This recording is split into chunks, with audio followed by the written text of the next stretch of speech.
nagsimula maging isang content creator?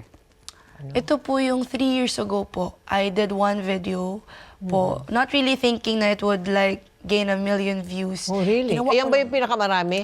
Yes po. Oh, talaga. Ano ba yan? Anong klase?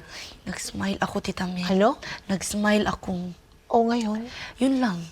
Nag-smile ka lang? Oo nga eh. Hindi ko Naging din 1 million? Wala kita Tita Mel. Wait, Ano ko oh na my. 0. Tapos naging 10,000 a day ang followers ko. Oh, Hindi talaga ako nagpo-post-post. Hindi ako yung mga post-post. Hindi. Nilagay ko lang ang cellphone, tapos naengganyo lang ako sa filter ba? Kasi ilagay mo yung Oh. ano, tapos susundan ka ng camera. Aha, yes. So, Oh. naengganyo lang ako. Gawin ko nga, tapos smile. So, atake-atake lang din ako doon, Tita Oh, Mel. So, oh, oh. nagsasmile-smile lang din ako sa cellphone. Aha. Tapos pag natulog ako, kasi naglilinis ako ng bahay, di ba? Oh. Ako po kasi ito ka naglilinis, alaga ng bata. Linis kami, tapos nag 2 million na daw ang views.